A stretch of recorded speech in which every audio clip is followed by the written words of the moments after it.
Ghana Beyond Age is basically two main things. Actually three. There's a vision, right, of the Ghana we want to see in the near future. And in this case, we are targeting the next 10 years. But then, of course, it will lay the foundation for us to build on. And we are saying that, and that vision is what we call a wiser Ghana, a wealthy Ghana, an inclusive Ghana. That's a Ghana where there's prosperity for all through productive, remunerative employment. And then sustainable Ghana, a Ghana where we have clean cities and clean towns and an environment.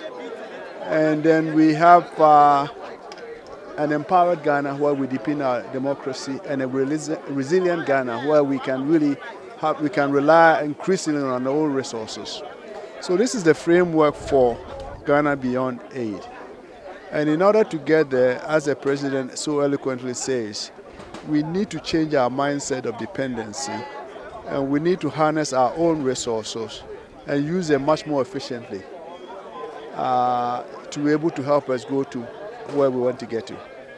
Ghana Beyond Aid doesn't mean that we are rejecting help from outsiders.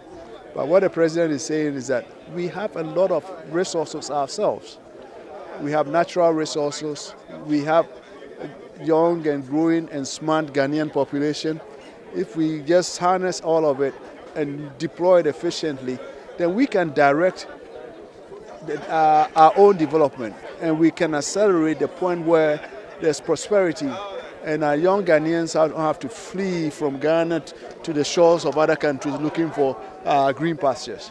Yeah, so that's what, and then so underneath, behind all of this is what we call the Ghana Beyond Aid Charter, which has those 10 principles of honesty, patriotism, discipline, anti-corruption, rooting out corruption, proper use of resources, and all that the senior minister had in his speech that I read on his behalf. First, when the government came in, we were on an IMF program. That's the 16th program since Ghana's independence. It was a program that had been derailed, but through very serious and focused efforts, we've been able to successfully conclude a program, and we are determined that this is the last time Ghana would have to go back to the IMF. So we are putting in place measures to ensure that we can run our own macroeconomic affairs properly.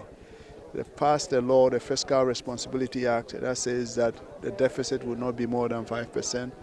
There's this Fiscal Council that advises the President, and there's a Financial Stability Act. There's a cleanup of the banks that have weeded out all the banks that were not doing so well, so that now we have a stronger financial sector. There's a very determined effort to strengthen the revenue organizations so that the government can generate the revenues that it needs. There's a free SHS program that's preparing our youth to have the skills that make them very productive in the workplace. There's also the TVET, and also a number of industrialization programs that government is formulating and is coming through, coming in. Of course, we have the planting for food and jobs. So these are, government is beginning to put in the building blocks